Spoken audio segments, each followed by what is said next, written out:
Right, so got a fun one here. So I'm kinda done with my yearly World War II deep dive. I've learned all sorts of interesting things, like the madman Rudolf Hess, Nuremberg trials and Soviet involvement in the capture of Poland, etc. Well, I watched a film called Zone of Interest. Well, it was fucking disturbing. It's quite new. It came out 3 years ago, but I've always had it on my media player and just never got round to it. Well, the book is based on reality with fictional characters, but instead the director wanted to use the commandant of Auschwitz and his actual wife. So basically, they all live with the kids in a villa with a pool and garden right next to the Auschwitz concentration camp. You can check out the real one on YouTube. So why have I got this bitch's picture up?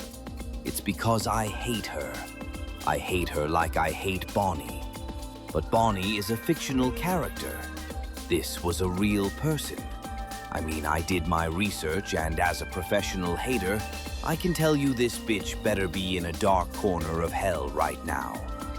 Okay, so why her in particular? Do I just hate women now? Well, no, not exactly. Well, her husband is one of the most depraved men in history and is responsible for approximately 1.1 million deaths in the camp. He is one evil bastard, there is no question. In fact, I've read pages from his autobiography about using the crematorium. Sickening. So why am I being a hater on a housewife? You see, it's not outright evil that I hate. There is an honesty in it, and you know it's a predator that takes its shape. What I hate is the cowardly opportunist. Parasites. Meet Hedwig Höss, not the fucking owl from Harry Potter. He did nothing wrong. Although I contemplate a world in which they swapped lifespans because, unfortunately in this story, this bitch manages to live a long, safe life. Anyway, here are the 5 reasons why Hedwig sucks and wasn't just some poor, naive housewife that some claim her to be. 1. The Queen of Auschwitz. In post-war testimony from the gardener slave, Stanislav Dubiel, he states that Hedwig declared, "Here I want to live and die," because the stolen Polish villa she was staying in was so well equipped via all the slave labor the Nazis made use of. In the film, she declares herself the Queen of Auschwitz, which is very accurate to the real account. She had Jehovah's Witness servants as well as Polish Jews, living a life of extreme juxtaposition to the horrors literally happening right next door.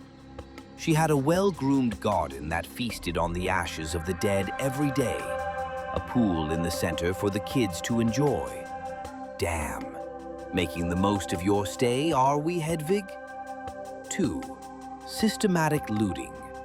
Hedwig was more than happy to curate her lifestyle with the suffering of others.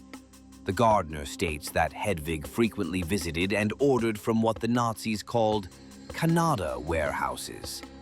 These were storage facilities holding the stolen belongings of prisoners.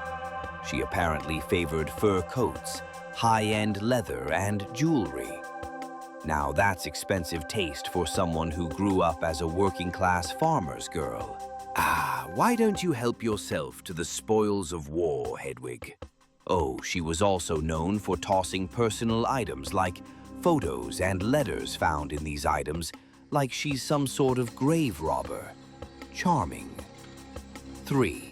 Cruelty toward the subhuman. Hedwig was documented to be an active practitioner in Nazi ideology. So this includes the Nazi concept of expansionism known as Lebensraum. She played this little card very well. This, of course, fueled her entitlement and pride of her stolen home. And of course, the slave labor working round the clock were forbidden to speak to her, nor look her in the eye. She was quoted by the gardener as saying that Jews should be wiped off the face of the earth. Huh, that's interesting. 4. The refusal to leave Auschwitz. This, to me, is the final nail in the coffin, and we aren't even at the last part yet. You see, like a good old classic parasite, Hedwig is not interested in leaving her lifestyle behind. In November 1943, Rudolf, Hedwig's husband, was promoted to the inspectorate of concentration camps. One catch: the family would need to move back to Germany near Berlin. Well, poor Hedwig throws a tantrum and says to her husband she won't leave her paradise. She plays the Lebensraum card, and to be fair, she's doing what Hitler wants for the German people. Just one little snag: she's just not willing to be there for the mass murderer husband who was providing her lifestyle. She enjoyed her power. She was a social climber. She knew exactly what she was doing. If you want more evidence that Hedwig knew of the atrocities committed at the camp, this is an exact quote from Rudolf Höss himself. "The foul and nauseating stench, the continuous burning of bodies permeated the entire area, and all the people living in the surrounding communities knew that exterminations were going on at the concentration camps." Wouldn't you rather just leave with the kids, Hedwig? Jeez. 5. The post-war denial. In 1944, Hedwig realizes that she's fucked and has to flee her paradise and go into hiding. Well, British Nazi hunters eventually track her down and interrogate her to find out where her husband has been hiding. Well, like a good loyal Nazi wife, she gives up his location, a remote farmhouse near the Danish border, and she is the reason for his capture and execution. Hey, I'm not complaining. A monster is dead. But no one likes a snitch now. Come on, Hedwig. After her husband's demise, fittingly hanged in Auschwitz, Hedwig moved to a city in southern Germany in the 1950s. She continued to use her real name. Her daughter, Brigitte, eventually moves to America in the 1960s to become a model for Balenciaga in New York, and even nabbed herself a Yankee hubby. Hedwig frequently traveled to the USA to see Brigitte and babysitted her grandchildren. If only they were old enough to know how famous good old Granny was. Was she still tooting the Queen of Auschwitz horn in the States?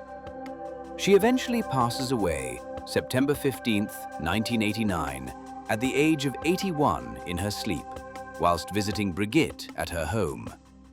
Because her children were so terrified of her tomb being desecrated, they very wisely bury her under a fake name in Arlington, Virginia. Hedwig never gave a public interview, never apologized to a Holocaust survivor, nor took any moral responsibility. So, in conclusion, Rudolf Höss was executed for his crimes, but Hedwig Höss got exactly what she always wanted: a long life, a comfortable home, and a peaceful death in her sleep. She snitched on her husband not out of a moral awakening, but as a final act of survival, ensuring that the Queen could keep on living, even if the King had to hang. Well, adios, you greedy bitch. I hope hell is cozy enough for you.